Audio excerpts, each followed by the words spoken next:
3월 11일 수요일 골방 만나. 제목 뒤돌아서지 않겠네. 성경을 보면 여러 유형의 사람을 볼 수 있고 몇 개의 부류로 나누어지는 것 같습니다. 오늘 본문에 나오는 사람들도 나누어 보자면 이렇게 나눌 수 있을 것 같네요. 믿지 아니하는 자, 믿지만 드러나게 말하지 못하는 자, 믿는 자, 바로 세 부류 말입니다. 본문에서 믿지 아니하는 자에 대한 설명은 이러합니다. 37절에 이렇게 많은 표적을 그들 앞에서 행하셨으나 그를 믿지 아니하니. 여기서 나오는 많은 표적은 12장에 걸쳐 나온 7가지의 표적을 말하는데, 가나의 혼인잔치에서 물로 포도주를 만드신 것, 병자를 고치시고 죽은 자를 살리신 일 등 한 가지라도 흔히 볼 수도 경험할 수도 없는 놀라운 일이라는 것이죠. 그럼에도 이들이 믿지 아니한 것은 38절에 나와 있듯이 선지자 이사야의 말씀을 성취하려는 것임을 알 수 있습니다. 이사야 53장을 보면 백성들이 기다리는 메시아의 모습을 소개하는데, 흠모할 만한 아름다운 것이 없으며 사람들에게 멸시, 버림을 받고 귀히 여기지 않는다고 말합니다. 하나님께서 그들의 눈을 멀게 하시고 그들의 마음을 완고하게 하셨다고 하지만, 이는 하나님의 탓이 아니라 눈이 멀고 마음이 완고해져 예수님을 보아도 볼 수 없는 무지한 인간의 한탄스러운 처지를 보여주는 것입니다. 그러나 정말 몰라서 믿지 못할까요? 예수님에 대한 어떠한 정보도 없기에, 어떤 이야기도 듣지 못했기에 믿지 못하는 걸까요?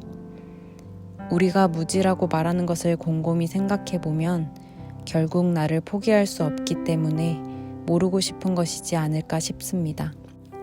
이렇게 보고도 믿지 아니하는 자는 진짜 메시아인 예수님을 십자가에 매달게 됩니다. 이어서 믿긴 하지만 말하지 못하는 자는 42절에 나타납니다. 그러나 관리 중에도 그를 믿는 자가 많되 바리새인들 때문에 드러나게 말하지 못하니. 여기서 관리는 바로 권력을 가진 자들입니다. 타고난 것도 있겠지만 그 자리에 앉기 위해 많은 시간과 노력을 들였을 것입니다. 그렇게 앉은 그 위치는 자신의 영광, 사람의 영광을 누릴 수 있는 자리였을 터입니다. 그렇기 때문에 이들은 42절처럼 출교를 당할까 두려워 믿는다는 것을 드러나게 말하지 못합니다. 결코 믿지 않는 자들은 아니었죠. 이들 또한 예수님의 표적과 복음을 통해서 그분이 메시아임은 부인할 수가 없었던 자들이고, 심지어 믿는 수가 많았다고 기록되어 있습니다. 이러한 관리들의 모습이 우리와 아주 많이 닮아 있어 보입니다. 예수님을 믿지만 선택의 기로에서 머뭇거리는 모습 말입니다. 한편으론 관리들과 같이 살아가는 내 옆의 지체들을 보며 예수님 앞에서 그거 하나 포기 못하나? 이렇게 큰 소리 칠 수도 있죠. 하지만 예수님 앞에서 그거 하나 포기 못하는 게 이 세상을 사는 우리들의 현실입니다. 별것도 아닌 작은 자리를 위해 마치 대단한 듯이 행동합니다. 왜냐? 이러한 자리는 세상을 편하게 살게 해주는 것처럼 보이기 때문입니다. 더 크고 높은 자리는 어떨까요?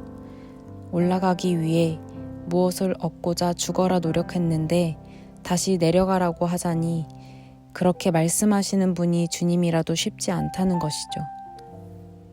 이슬람이 강성인 나라에 단기 선교를 다녀오며 그곳에서 개종한 사람들의 이야기를 들으면 정말 예수를 주로 고백한다는 것이 어떠한 위험을, 어떠한 어려움을 감당해야 하는지 조금이나마 느끼게 됩니다. 우리에겐 예수를 믿느냐 믿지 않느냐, 죽음의 기로에 서는 일은 없습니다. 칼끝이 나를 겨누는 물리적인 박해는 없지만 우리는 세상의 흐름, 이익, 명예, 욕망을 놓아야만 하는 기로에 서게 될 때가 많습니다. 이는 관리들이 예수님을 믿었지만 출교를 당할까 두려워한 것처럼 우리에게 포기해야 하느니 차라리 안 믿어야 하나? 포기하느니 죽는 게 낫겠다 싶을 만큼 어려운 일일 수 있습니다. 그러나 오늘 말씀의 기자는 분명히 말합니다. 믿지만 자기 영광을 버리지 못하는 것, 믿지만 드러나게 말하지 못하는 것, 믿지만 출교를 두려워하는 것은 사람의 영광을 하나님의 영광보다 더 사랑하는 것이라고 말입니다. 히브리서 11장 37절은 예수 그리스도를 주로 고백하던 사람들의 실제 현실이 어떠했는지 알려줍니다. 이처럼 우리 또한 죽음 앞에 뒤돌아서지 않기를 바랍니다. 그로 인해 나는 죽어야 할지도 모를 때 누군가 우리를 통해 하나님을 믿게 될 것입니다. 우리가 복음의 씨앗이 되어 땅에 떨어져 움트고 마침내 꽃이 피고 열매 맺을 것을 도전합시다. 내가 믿은 주님이 바로 나를 구원해 주신 분이라는 것을 다시 한번 붙잡으며 너무 무섭지만 너무 두렵겠지만 이 은혜를 놓칠 수 없다는 마음으로 구원해 주신 예수님을 내게 흔적으로 새긴다는 마음으로 오늘 하루 각자의 자리에서 도전하는 마르투스 되길 기도합니다.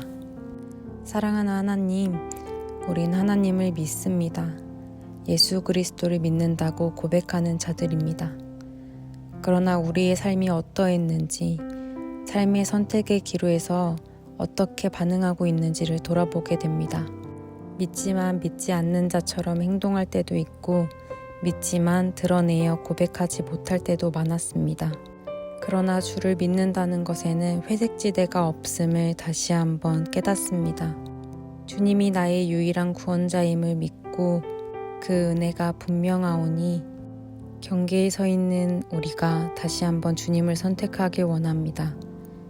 이전과 다른 선택으로 너무 두렵고 떨리겠지만 다시 한번 도전하는 마르투스 되길 주님께서 붙잡아 주시옵소서. 감사합니다. 사랑합니다. 예수 그리스도 이름으로 기도드립니다. 아멘.